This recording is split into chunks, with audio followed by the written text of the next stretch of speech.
કે એક મહાત્માજી ને ભજન કરે, ક્યારે કોઈ દિવસ ગિરનાર છોડીને ગયા જ નહોતા. ધૂણી થપાવે અને બસ પોતાની મસ્તીમાં મસ્ત હોય, ચલમ પીને.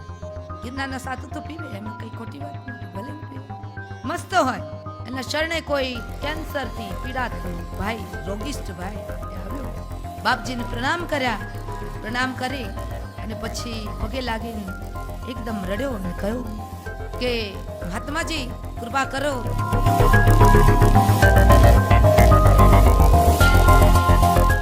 અને ગિરનારની અંદર જ બનેલી ઘટના કે એક મહાત્માજી ને ભજન કરે, ક્યારે કોઈ દિવસ ગિરનાર છોડીને ગયા જ નહોતા.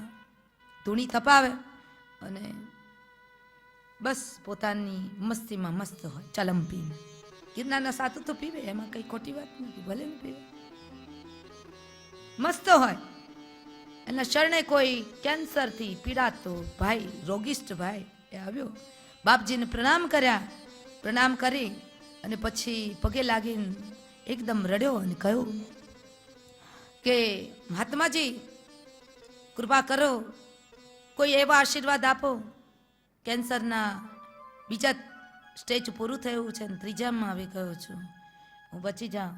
સંતની મોજ ફકીરમાં એને ચલમ ફૂંકતા ફૂંકતા એટલું કહી દીધું, જા તારો કેન્સર ઓર 3 મહિનાની અંદર મટી જશે. ડૉક્ટરોએ બધાએ કહેલું કે સંભાવના બહુ ઓછી છે, ત્રીજા સ્ટેજમાં પ્રવેશ કરી ચૂક્યા છો, સંભાવના ઘણી જ ઓછી છે. પણ 3 મહિનાની અંદર એ ભાઈને કેન્સર મટી ગયું.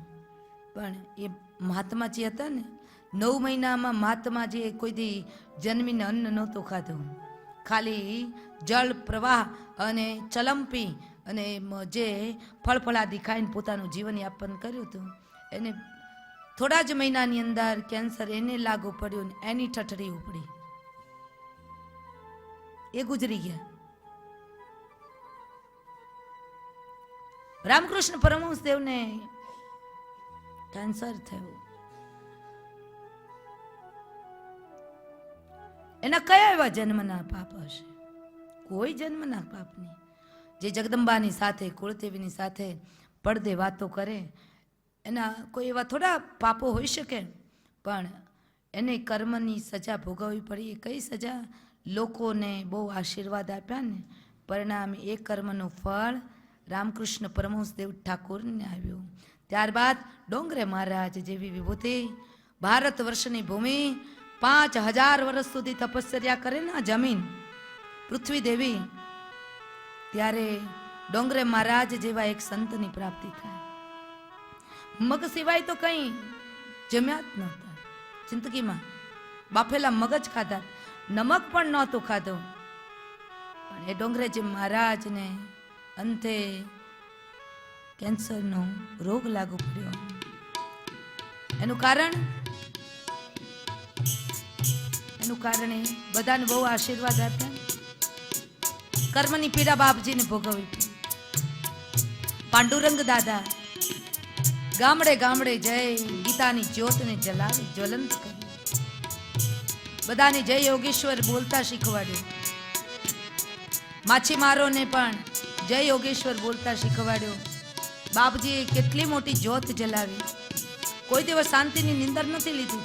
આટલી જગ્યાએ, બધી જગ્યાએ યાત્રાઓ કરી. જો તમે એક જગ્યાએથી બીજી જગ્યાએ લગ્નની અંદર જાઓ ને તો પણ થાકી જવાય. બધા બિસ્તરા તૈયાર કરવા મૂકવા, વળી ઇસ્ત્રી કરવી, ધોવું, હા તે બધું સેટિંગ કરવું. મહિનામાં 2-3 વખત ગામત્રા કરો ને તોય પણ થાકી જાઓ.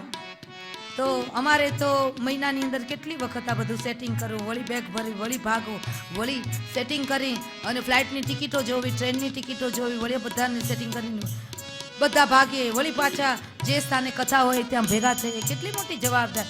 બાપજીએ બધી જ જગ્યાએ જઈ અને ગીતાજીની જ્યોત જલાવી, પણ અંતે એને પીડા વેઠવી પડી. તો આવું રૂડું સત્કાર્ય કર્યું, એને આવી પીડા વેઠવી પડે? કદી ન વેઠવી પડે. એના કોઈ ગત જન્મના પાપો હોય તો નાશ પામી જાય, પણ બાપજીને પીડા એટલા માટે વેઠવી પડી, બીજાના કર્મનું ફળ એને ભોગવવું.